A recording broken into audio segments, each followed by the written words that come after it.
Typically when you see who your chess opponent is, you stop for a split second to try to figure out how good they are. This was the case when I sat down for round 3 of a very strong blitz tournament in Menorca, Spain, where we were all competing for prize money. I had won the first game, lost the second, and knew that I really wanted to win the third. I looked at my 10-year-old opponent in the eye and wasn't especially intimidated, as I thought that he was very young. However, this would change in just a few seconds. It's not the game.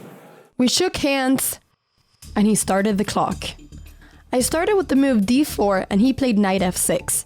I went c4, and he played g6, and I realized that this was a King's Indian, one of the favorite openings for me to play against. I played my h3 variation, where the idea is to prevent black's bishop from going to g4, and this is one of my mother's favorite lines. I was considering here what variation to enter. Should I play knight f3 or should I go bishop e3? I ended up playing bishop e3. He played e5 to try to open up the center, but I simply played d5 and he developed his knight. I now played g4 with the idea that I'm going to just castle queenside and I'm going to create a lot of attack on black's kingside. And this is typically how the King's Indian works. Black tries to open up the center, white will try to attack the king, which is why I love playing against it, because if I attack the king and I'm faster, then I will checkmate the king. He played knight c5, now threatening my pawn on e4, and I had to do something to defend it.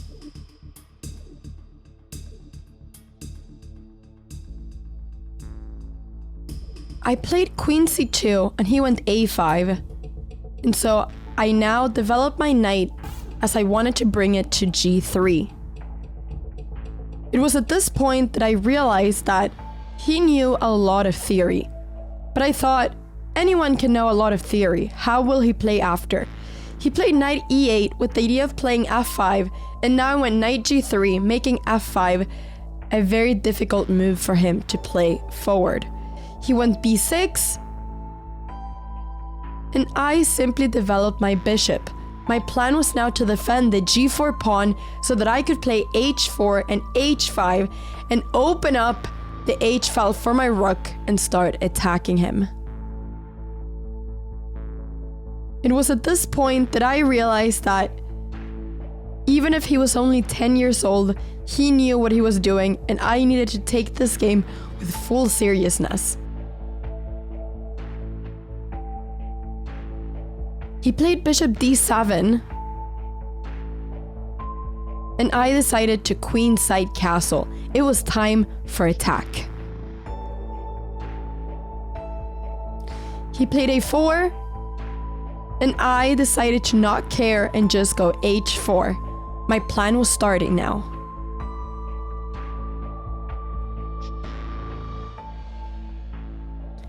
He played a3, and I knew that I couldn't let him take my b2 pawn, so I played b3 and he went knight a6 to reroute that knight to b4. But I saw that even if knight b4 happens, I will always be able to play queen b1 and my queen will be safe. So I played h5 and continued with my plan. After knight b4, I ended up going queen d2 instead of b1, as I realized that my knight on c3 was defending the a2 pawn. I didn't know here how he was going to continue his attack.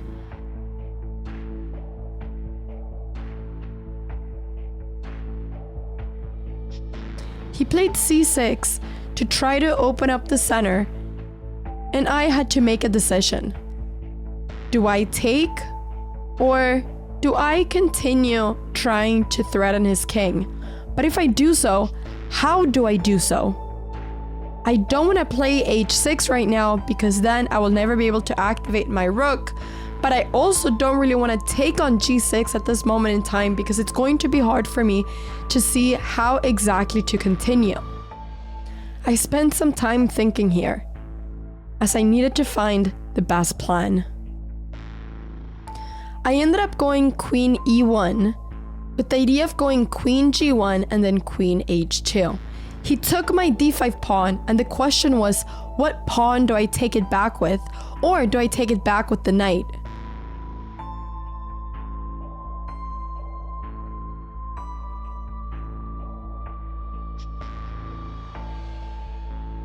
I realized that if I take back with the knight, he has knight takes a2.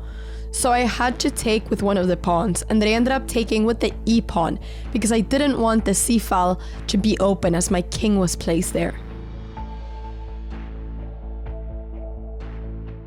He played b5. He was now desperate to have some form of attack, as otherwise he knew that I would just be taking on g6 and then placing my queen on h2. I now only had 45 seconds, and I knew that I had to be super focused to find the best continuation here. I ended up playing knight takes b5, threatening now the knight with the idea that when he takes my pawn on a2, which he did, I have king b1 and the knight is now trapped, as it cannot go back to b4 due to my queen defending that square. I could tell that I was winning the knight now, and he could feel the pressure. He was shaking his head a little bit, analyzing and calculating moves, trying to get out of this problem. And he ended up taking my knight, but I simply took back and asked him, how are you gonna save your knight on a2?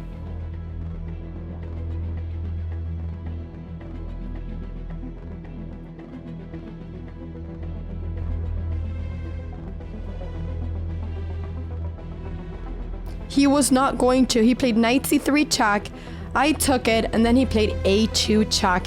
He wanted to get my king on the dark square diagonal so that his bishop on g7 would become active and very scary. I started wondering if he had any tactics here, but I ended up playing king b2. It was important that the queen could not go to a5 right now. He played knight c7, threatening my pawn on b5, even though right now it was defended. But his knight on e8 wasn't doing much, so he had to activate it. I went bishop b6, pinning the knight, but this was actually not the best move. He played rook c8.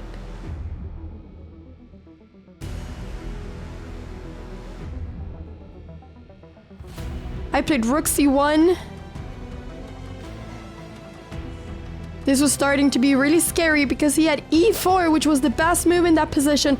I had to go back, and there he missed the move. Knight takes b5. Now, after he traded bishops, my position was amazing. I was a piece up, and he did not have any attack anymore. We started blitzing out the moves because we both had under 10 seconds, and I was just trying to checkmate him. I brought the bishop up, and now it was time for me to bring up the knight to go knight f6 check. And in this position, he was thinking his time was ticking, and he stopped the clock and resigned. There was no way for him to prevent knight f6 check and then pretty much checkmate.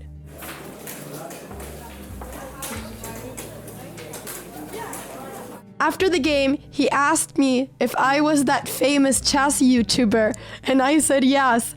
And he was very friendly, and we talked for a little bit. But what I didn't know was that this 10-year-old kid was actually rated 1900 FIDE, and he would go on and beat several 2100s in this tournament. So even though I beat him in this game, I was facing an extremely strong 10-year-old, and I mean, having 1900 when you're 10 is just insane. I hope you enjoyed this video, and let me know if you want to see more games from this Blitz tournament. Like and subscribe, and I will see you all in my next video. Bye!